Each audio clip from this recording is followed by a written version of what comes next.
कोई हम किसी को कर्ज देते हैं और उधार लेते रुपए, और फिर वो बोलते हैं कि मेरी भी बहुत बड़ी समस्या है, जब मेरे पास होंगे तो मैं वापस दे दूंगा।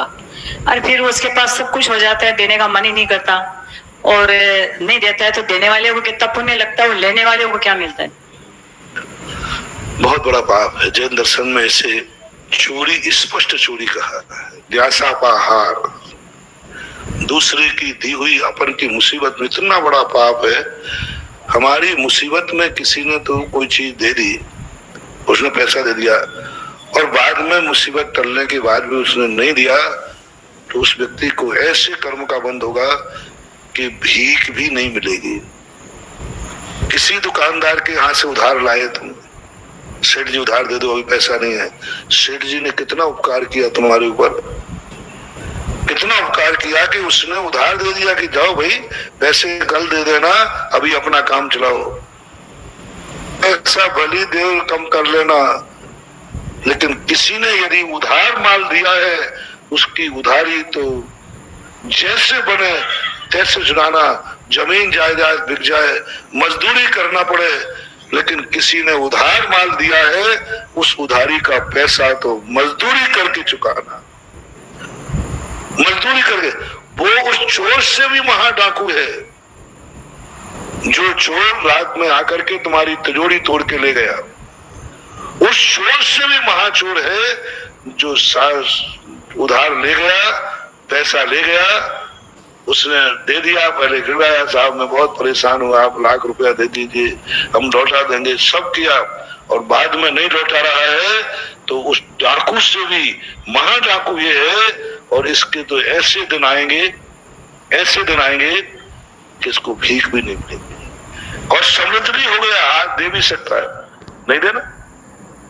तो जो व्यक्ति दूसरों के पैसों को लेकर के, आजकल ज्यादातर होता है क्योंकि लोगों के पास 2 नंबर पैसा होता है, दूसरे को दे देते हैं, ले लेता है, और बाद में कहते कब दिया था, नहीं देना, अभी लिखा पड़ी तो है नहीं, अब लिखा पड़ी बनी नहीं है, लेकिन दिया था।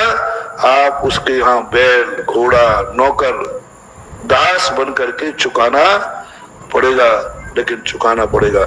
और ऐसी दर्द आती है। एक हमारे यहाँ अयोध्या प्रसाद गोयली, उन्होंने एक कहानी लिखी छोटी सी, कि एक व्यक्ति ने बहुत पुराने के जमाने 60 कलदार लेकर, 60 रुपया लेकर के कर्जा के लेकर मर गया, नहीं दिया।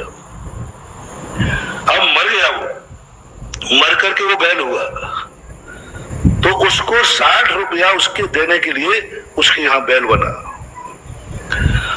अब बैल बनने के बाद 60 रुपया कैसे चुकाए? तो उसको किसी से 60 रुपया लेना थे, वो दे नहीं रहा था।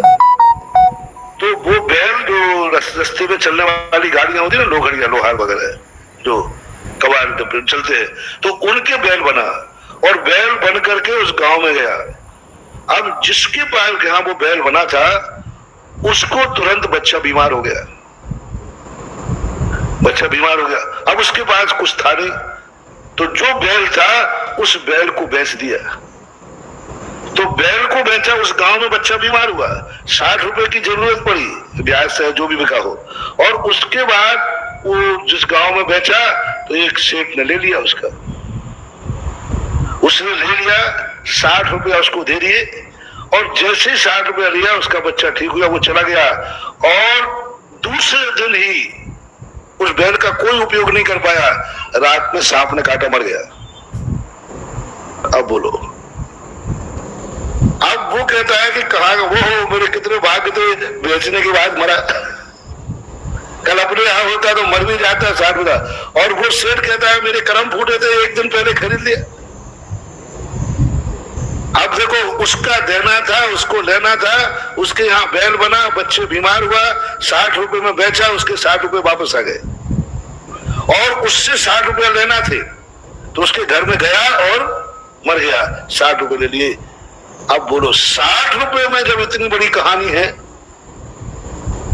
तो तुम तो लाखों लाखों रुपया निकालोगे, बहुत बड़ा पाप है। 60 रुपए के कारण से व्यक्ति को बैल बनना पड़ा। इसलिए सारे भारत के लोगों से मेरा कहना है, कोई ने यदि तुम्हें उधार रुपया दिया है, या उधार रुपया दिया है, या उधार माल दिया है, उसको भीख मांग करके भी देना पड़े तो देना, कभी परिणाम मत बिगाड़ना। जायदाद तो भिखारी बन जाओ, मजदूरी कर लो, लेकिन उधार देने वाले का कभी खाके मत मरना, नहीं तो 100 जन्म तक भी तुम्हें मजदूरी नहीं मिलेगी, भीख नहीं मिलेगी, और पशु और त्रियंश बन करके वो पैसे चुकाना तो पड़ेंगे, इसका तो कोई रोक नहीं सकता। महाराज जी देने वाले को मांगना भी नहीं चाहिए, दे दिया भूल जाना चाहिए। नहीं, वो आपका पैसा है, ग्रस्त है, दान नहीं है, बल्कि जैसे बने तैसे लेना चाहिए। 2-4 डंडे भी मारना पड़े तो प्यान तो नहीं लेना चाहिए, लेकिन FIR पुलिस में लिखाना पड़े देना चाहिए, पुलिस में भेजना चाहिए, दंडित करना चाहिए, जेल भिजवाने में कोई बात। आपका पैसा है, ग्रस्त का सहयोग में दिया है, उसको साम दंड भेद विधि से लेने में कोई दोष नहीं, लेना ही चाहिए। भद्रोदय नाम का ग्रंथ पढ़ना, उसमें ज्ञान सागर महाराज का है समुद्र चरित्र। उसमें ऐसी कहानी है, सामने वाला सेठ के रत्न निकाल लिए, वो भूला नहीं, पागल बन गया, और अंत में जाकर के जीवन के अंत में उसने रत्न प्राप्त करके ही शांति ली। भद्रोदय पढ़ना, छोटा सा किताब है, समुद्र चरित्र। वो पूरी कहानी इसी पर है कि दूसरे से उधार लेकर के उसने उन रत्नों को क्या कर लिया, मना कर दिया। वो कैची वाला मामला है, वो सत्य घोष।